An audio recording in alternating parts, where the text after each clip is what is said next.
Chapter 4. I had always thought it would be fun to have a brother or a sister. That is, until I spent a few months living in my little apartment with 5 other kids. The bickering, the fighting, the whining, you'd think that the soldiers in the streets and synagogues burning, and days with nothing more to eat than moldy potatoes would be more important than who got to play with the doll or who got to sleep by the window, but you'd be wrong. The nights were the worst. I pulled my pillow and blanket out into the hall whenever the Rosenblum girls were arguing, which seemed like all the time now. I had to sleep on the floor, but I didn't mind so much. I would be sleeping on the floor here or there, and at least for now I had the whole hall to myself. If we had to take in another family, I thought bitterly, I'd probably have to share the hall too. I was sound asleep one night when a creak in the hall woke me up. In the darkness, I saw the shape of a person. "Who's there?" I asked, feeling my heart in my throat. "Shh, Yannick, it's me," my father whispered. "I'm sorry I woke you. Go back to sleep." Father had his coat on. He was going outside. "Where are you going?" I asked him. "I want to go with you." "No, it's dangerous to be out after curfew." "Then why are you going?" I was scared. I scrambled out from under my blanket. "Are you going to leave the ghetto?" Anyone caught trying to escape the ghetto was shot on sight. No, go back to sleep, Yannick." "No, I wanted to help." My father had begun to look so tired lately. The work gangs and the lack of food made him look like he'd aged 10 years in 2. "I can help be your eyes, to look out for guards. I want to come with you." "Shh, Yannick, you'll wake everyone else," my father sighed. "All right, but not another word. We must be silent. You understand?" I nodded and hurried to put on my coat. When I was ready, we slipped out the door and down the stairs. I had never been out this late before. The stairwell was dark and full of shadows. My heart still leaped at every little sound, even with my father there. My father led me down the stairs like we were going to the building's furnace in the basement, but instead we went out through the back door, into the alley behind our building. Snow fell in big, thick flakes, muffling everything. It was so quiet you could hear the flakes hitting the snow that was already on the ground. Tick, tick, tick, tick. I followed my father through the silent alley. Our footprints left tracks in untrodden snow. I looked behind me, suddenly worried that we were leaving a trail that would be easy to follow, but the falling snow was already covering our tracks. I prayed for more of it, even though more would mean new work details. For my father and other Jewish men to clear it in the morning. We had to cross at Hosenfinska Street, which meant we would be out in the open. Down the block, a German soldier in a great coat, scarf, and hat cupped his hands to his face to light a cigarette.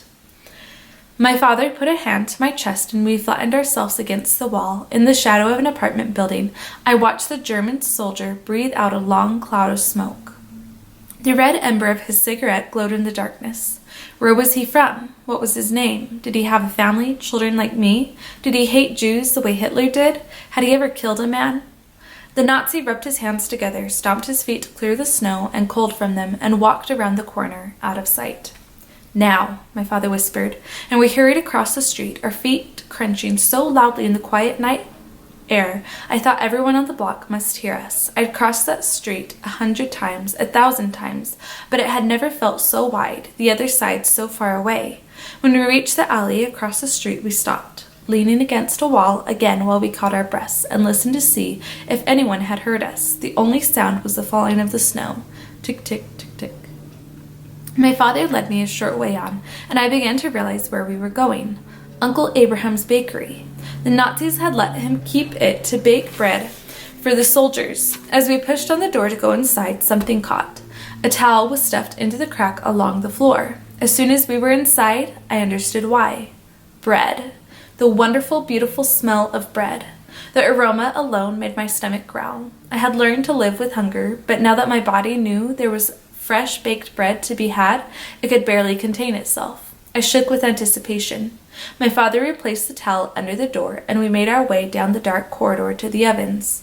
Uncle Abraham and Aunt Fella had covered every window and door with towels, sheets, blankets, anything that would block out the light and the smell. "Oscar," Uncle Abraham said to my dad when we found them.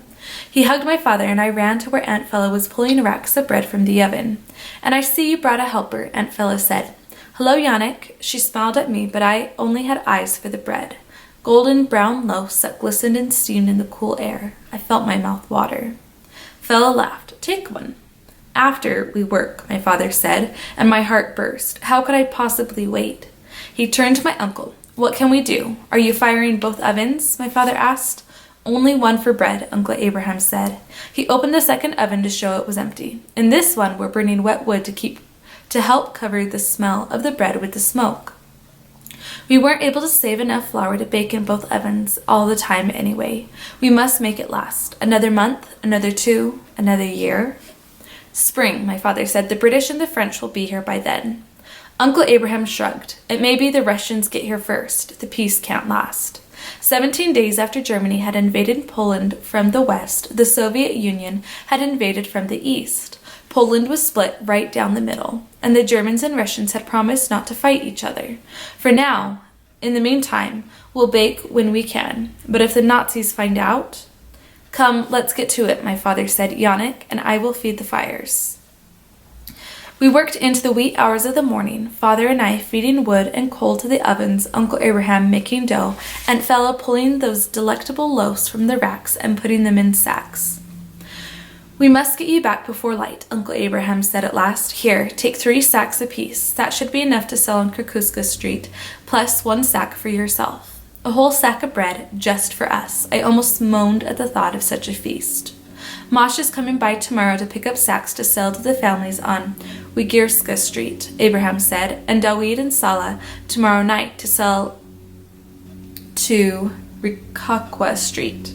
How much per loaf? Father asked. Abraham shrugged. 5 zloty, perhaps. 5 zloty? A loaf of bread usually costs no more than half a zloty. I hate to be so mercenary, but the price of flour has gone up too. You can still buy flour? Father asked. There are boys who have already found holes in the wall, ways to get out. They can buy things on the other side for a price. Aunt Fella said. These new Jews, they have more money too. They can afford it, Abraham said. Now go, before it's light. Enjoy your bread, Yannick, Aunt Fella said. She kissed my forehead, and Abraham and my father hugged each other goodbye. When we left, it was still dark outside and still snowing. There would be more patrols, and the ghetto would soon be waking. There was no time to waste. Once more, then, Yannick, to home. And then we shall have fresh bread for breakfast. How does that sound? Delicious, I said. Father put a hand on my shoulder and squeezed it. We just have to survive the winter, Yannick, and then everything will be better. You'll see. I still worried he was wrong, but fresh bread made me forget all my troubles, for a little while at least.